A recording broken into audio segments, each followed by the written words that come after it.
Bonjour, bienvenue sur le plateau de Bâti Journal TV. Nous sommes à Nancy Forum Bois Construction.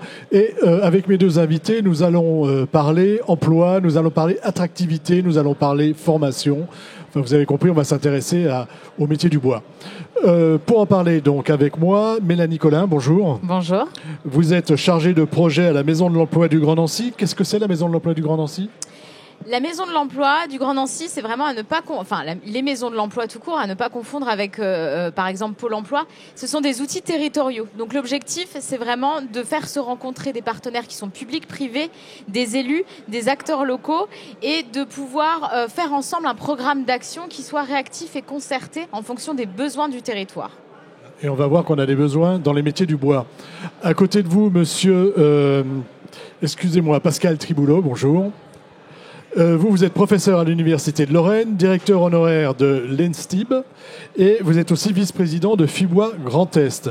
Autrement dit, vous êtes un acteur important du bois dans la région, si j'ai bien compris. Important, je ne sais pas, mais c'est vrai que les problèmes de formation autour de cette filière forêt-bois, ce sont mes problèmes de tous les jours depuis près de 40 ans. Voilà, donc une bonne connaissance du sujet. On va commencer par vous, Mélanie Collin, et je voudrais... vous allez nous parler d'un projet que vous mettez en place en ce moment qui s'appelle Arborescence. De quoi s'agit-il ? Alors, Arborescence, c'est un projet, un partenariat déjà entre l'interprofession FIBois Grand Est et les 8 maisons de l'emploi du Grand Est, sachant qu'aujourd'hui sur le territoire vosgien, c'est la communauté d'agglomération d'Épinal qui a repris cette compétence-là. Et en fait, l'objectif, c'est de développer les compétences et l'emploi des entreprises pour répondre au fort potentiel de la filière. Donc déjà dans un premier temps dresser un diagnostic, savoir quels sont leurs besoins, comment est-ce qu'elles fonctionnent et puis à partir de là déployer un plan d'action co-construit avec elles et sa mise en œuvre. Pourquoi ce besoin ? Pourquoi on a ressenti le besoin de faire cette action ? Parce qu'on sait qu'il y a de très belles opportunités dans la filière forêt-bois, mais on manque de candidats. Et on sait aussi que les entreprises, elles nous disent clairement qu'elles manquent de profils, elles manquent de candidats, ou alors c'est des profils qui ne sont pas du tout adaptés.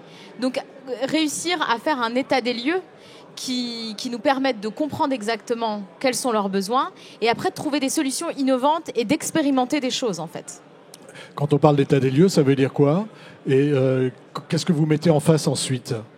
Alors l'état des lieux, ça a été rencontrer 80 entreprises de tous les segments de la filière. On est allé voir des entreprises de sylviculture, des scieries, de la construction, de l'ameublement, de l'industrie bois et papier, de toute taille et implantés sur des secteurs très différents, qu'ils soient publics, qu'ils soient urbains ou ruraux. Et puis connaître quelles sont leurs méthodes de recrutement, comment est-ce qu'elles passent, quels sont les profils auxquels elles ont besoin. Sur les 2 dernières années, est-ce qu'elles ont embauché, est-ce qu'elles cherchent à embaucher, est-ce qu'elles ont perdu du personnel, pourquoi est-ce qu'il est parti, quelle est la pyramide des âges, comment elles s'adaptent aux nouveaux besoins du marché et des technologies, quelles sont leurs gestions RH.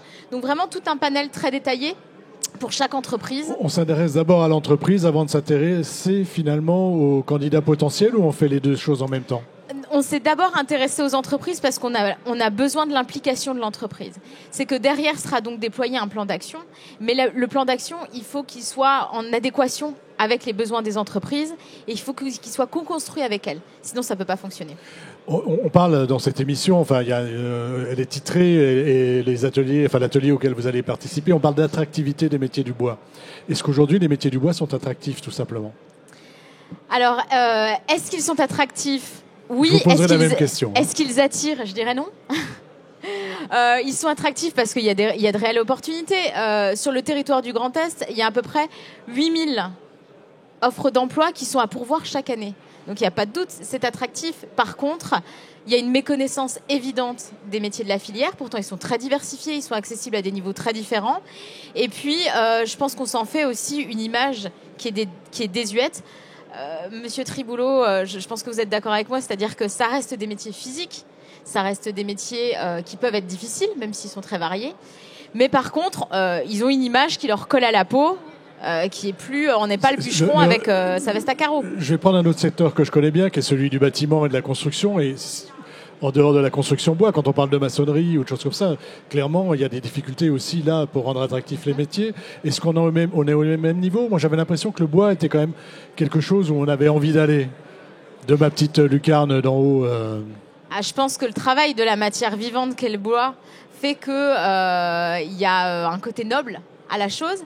Et puis, c'est vrai que chez beaucoup de personnes, et je pense que ça a été amplifié par la pandémie, il y a une recherche de sens dans le quotidien. On se lève tous les jours, on va travailler, on a envie que tout ça ait du sens. Donc, il y a un questionnement. Après, entre la phase de questionnement et de j'entre en formation et je suis capable d'être opérationnel dans l'entreprise, il y a aussi un temps qui se passe. D'accord. Parce que, je reprends cette idée-là. Mes collègues journalistes qui ne sont pas dans la partie bâtiment construction nous présentent souvent un jeune ingénieur qui va repartir et faire, par exemple, de la menuiserie ou de l'ébénisterie. Alors, c'est toujours les mêmes métiers. C'est jamais aller en forêt couper un arbre. Mais est-ce que ça contribue à l'image ou finalement ça n'y contribue pas? Je pense que ça contribue à l'image. Évidemment. Mais on n'a quand même pas idée de la diversité des métiers qui existent et de ce que ça implique. Donc oui, on trouve ça très bien de travailler en forêt, mais est-ce qu'on les connaît vraiment, ces métiers ? Alors, je vais donner la parole à votre voisin. On reviendra après. Je voudrais que vous nous citiez des exemples concrets de ce que vous faites. Mais on va rester un peu sur les diagnostics. Vous m'avez dit tout à l'heure que vous vouliez parler des ingénieurs, mais plus globalement sur cette attractivité d'abord des métiers du bois. Pourquoi ces métiers aujourd'hui ne sont plus attractifs alors que peut-être ils l'étaient davantage il y a une trentaine d'années ? Le propos, c'est pas de dire qu'ils sont plus attractifs. Le propos, c'est de dire qu'ils sont dans aucun radar. C'est-à-dire qu'il n'existe dans les indicateurs classiques, pour les jeunes qui cherchent de l'orientation, il n'existe nulle part, ou alors à la marge. Le problème, et tu l'as parfaitement dit, c'est pas le problème de l'attractivité en nombre d'emplois. Des emplois, il y en a, en quantité. C'est pas ça le souci. Mais le souci, il faut se mettre à la place d'un jeune. Je vais prendre deux exemples. 15 ans, 18 ans et après. À quoi il rêve, qu'est-ce qu'il veut faire de sa vie. Influenceur à 15 ans. Ouais, c'est déjà difficile. Alors, il y a des études très sérieuses qui ont été faites, et il y en a une première qui est assez intéressante. Alors, j'ai plus les références ici, parce que c'est écrit tout petit, je ne pas. Elle date de 2019, et elle analyse les desiderata des jeunes de 15 ans. On demande qu'est-ce que tu veux faire de ta vie quand tu seras grand. Arrive très globalement en tête, mais de très loin, les carrières. Je veux être médecin, en gros c'est ça. Il y a d'autres choses qui sont dominantes, c'est dans le domaine du juridique. Je veux être avocat, je veux être commissaire de police, je veux faire des choses comme ça. Et arrive seulement en 4e position, alors je prends cet exemple-là parce qu'il me concerne, c'est globalement je veux être ingénieur. Mais très après tout le reste. Et quand on affine sur cette notion d'ingénieur, c'est pas ingénieur dans les industries du bois, c'est dans le domaine très précisément de l'informatique. Après, quand on va fouiller dans ces desiderata des jeunes de 15 ans, on retrouve éventuellement un item qui peut être intéressant, mais cet item, là encore, quand on l'analyse dans le détail, c'est je veux travailler dans le domaine de la communication, ce que vous faites, ou de l'audiovisuel, voilà. Donc, déjà, ce premier radar-là, la filière forêt-bois, totalement absente. Mais totalement absente, on n'en parle même pas, elle n'existe pas. Et ce qui est intéressant de constater, c'est que ces réponses-là des jeunes de 15 ans, elles ont très peu évolué. Elles ont évolué à la marge au cours des 15 dernières années. On est toujours autour de ça. Un autre indicateur qui est intéressant, même si on en dit beaucoup de mal, c'est Parcoursup.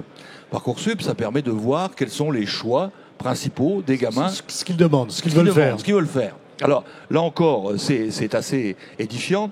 Vous en avez 50% qui cochent dans les premiers choix de Parcoursup des carrières qui les destinent au monde de la santé, globalement.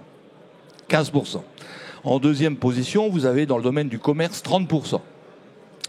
Ça fait déjà 80%. Après, vous rajoutez le domaine du droit à 17%, puis un tout petit bout pour des gens qui veulent faire, globalement de l'ingénierie ou quelque chose qui ressemble à ça, à travers des DUT ou éventuellement à travers des BTS ou alors à travers des classes préparatoires aux grandes écoles. Donc, ça veut dire que notre vivier, il est tout petit. Ça, c'est une chose. Et notre activité forêt-bois, elle est totalement en dehors des radars. Alors, je précise encore un truc qui est important. Alors c'est pour ça que je voulais un peu parler des ingénieurs, parce que j'ai passé ma vie dans les écoles d'ingénieurs, mais on parlera aussi des autres secteurs si vous le souhaitez. Les papas, les mamans, les gamins, ils regardent aussi dans les écoles d'ingénieurs le classement des écoles d'ingénieurs. Hein, il y a l'étudiant oui, qui a un c'est ça. classement. Il y a tous les journaux qui sortent, on regarde. J'ai des amis qui sont dans plein Parcoursup en ce moment avec leurs enfants, et c'est la première chose qu'ils regardent. Hein, Oui, alors il y a 3 formations qui sont identifiées dans les classements. Il y a globalement la formation forestière qui est noyée dans AgroParisTech. Donc comme elle est noyée, on ne sait pas trop de quoi on parle. Donc celle-là est relativement bien placée. AgroParisTech est dans les 30, 40 premières écoles d'ingénieurs ou considérées comme telles.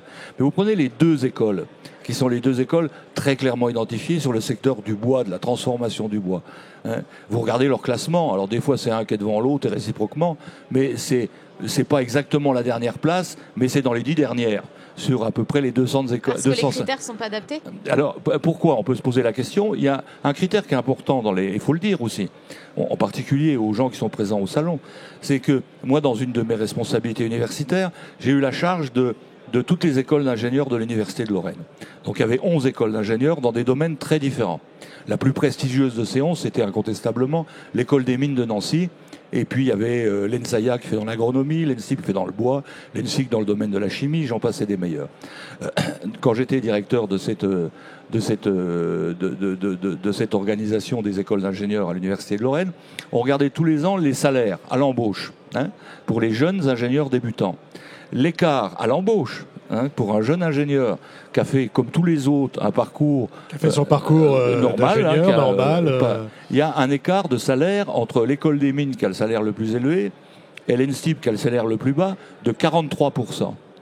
43%, ça pèse un petit peu, quoi. Voilà. Donc l'attractivité, c'est aussi le salaire. Et aussi, mais moins aujourd'hui. Peut-être qu'on y reviendra, parce que ça pèse beaucoup moins dans le choix des élèves. Donc ça, c'est un élément. L'autre élément encore, qui est incontestable, nos entreprises, elles ne sont pas à la ville, elles sont à la campagne. Hein, et l'aspect activité, ça peut être un élément d'attractivité, mais ça peut être aussi un repoussoir pour plein d'autres choses. Moi, j'avais l'impression que tout le monde voulait repartir à la campagne. Ouais, ça, tout le monde veut vivre à la campagne. Il y a eu un petit effet après le Covid, mais avec la crise de l'énergie et des transports, je peux vous dire que ça va pas être comme ça, hein, que les choses vont se passer.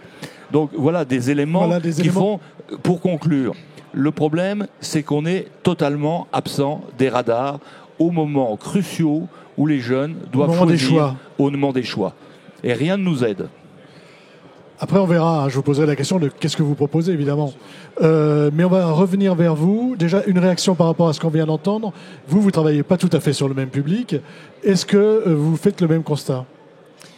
Oui, je fais le même constat. Après, là, on évoquait les écoles d'ingénieurs, donc ça va être un public qui va être assez différent de celui que moi je vais croiser parce que l'ingénieur va mieux connaître le parcours pour pouvoir s'orienter en fait. Au niveau orientation, va mieux maîtriser les codes.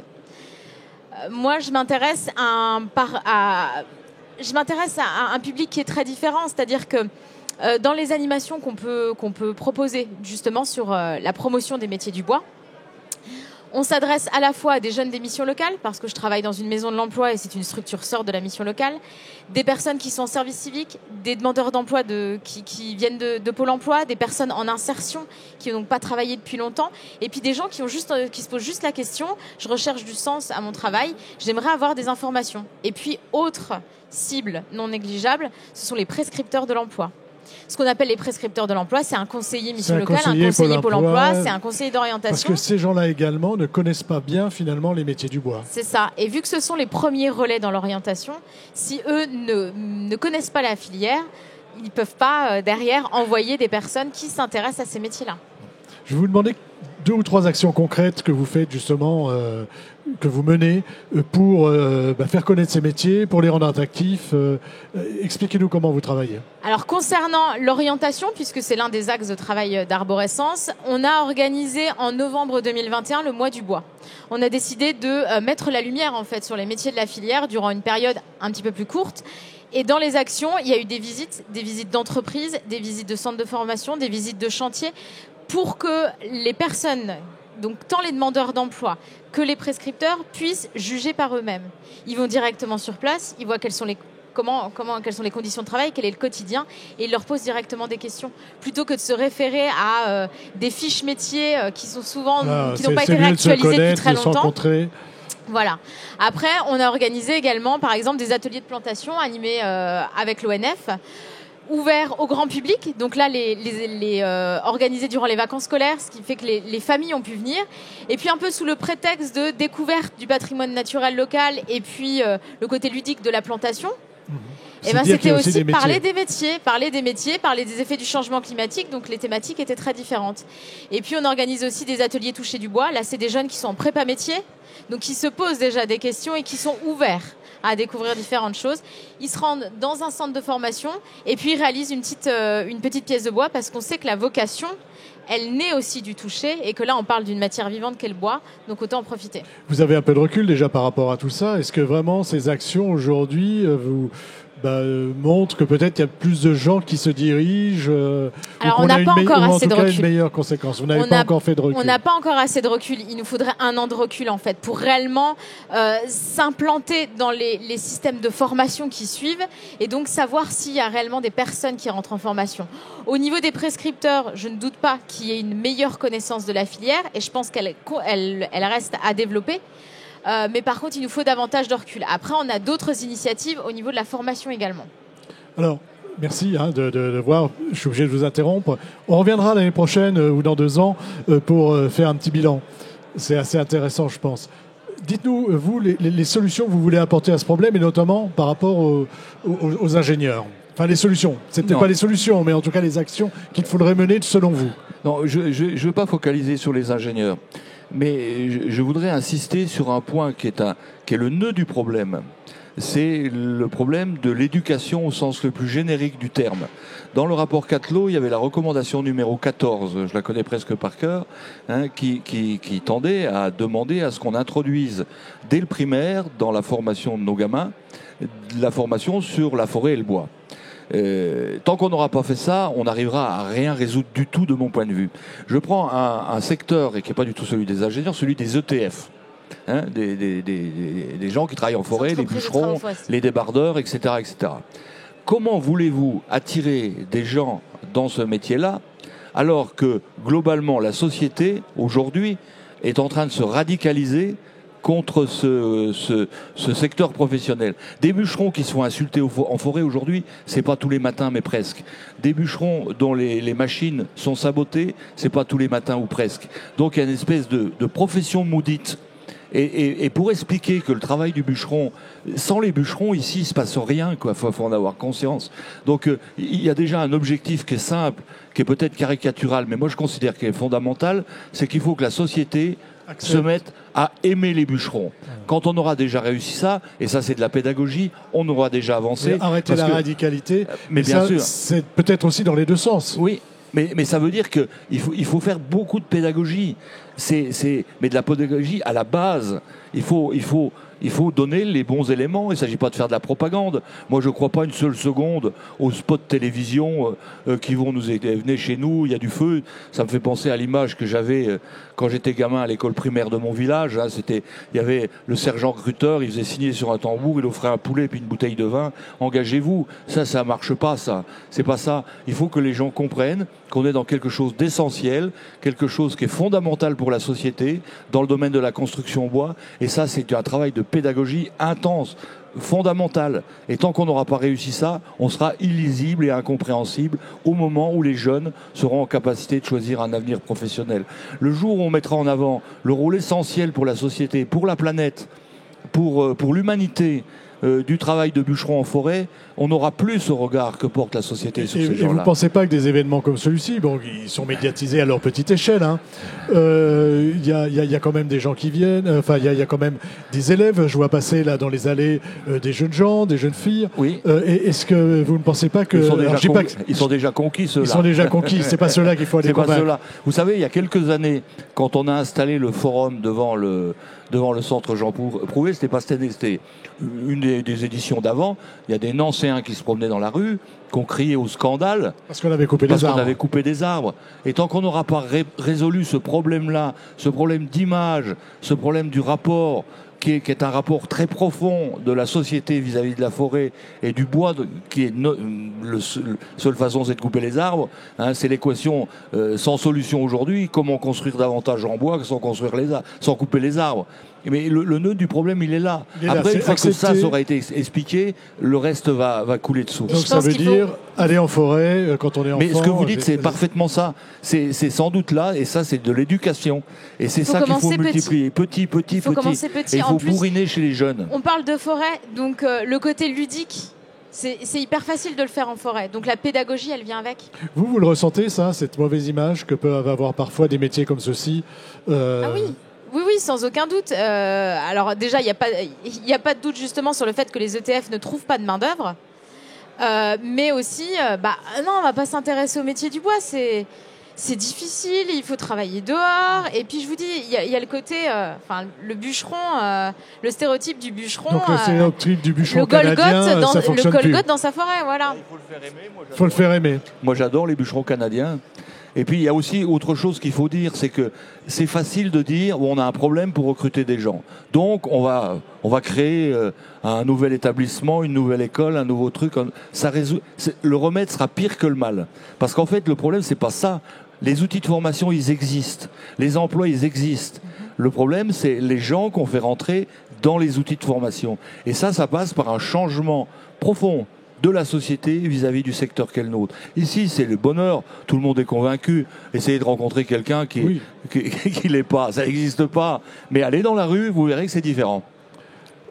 C'était votre mot de la fin. On arrive à la fin. Juste votre mot de la fin à vous par rapport à cette problématique. Une note positive, s'il vous plaît. Alors, mais positive, moi j'ai envie de dire tout simplement à toutes les personnes qui s'interrogent plutôt aujourd'hui sur leur carrière professionnelle, qu'elles s'intéressent un tout petit peu sur les métiers de la filière bois. Ils sont tellement différents, ils sont tellement diversifiés, ils sont tellement accessibles, comme je disais, à tous les niveaux, qu'il y a nécessairement un métier dans lequel on peut se sentir bien et dans lequel on peut se sentir utile. Écoutez, merci d'être venu sur le plateau de Bâti Journal nous parler de l'attractivité des métiers du bois. On aurait pu faire beaucoup plus long, mais voilà, c'est comme ça. On se retrouvera peut-être dans 1 an ou 2 pour en reparler, pour voir si ça avance. Une émission à retrouver sur le plateau de Bâti Journal TV et sur les sites de nos partenaires que sont le Forum Bois Construction, bien sûr, et France Bois Forêt. Merci à vous d'être venus jusque-là.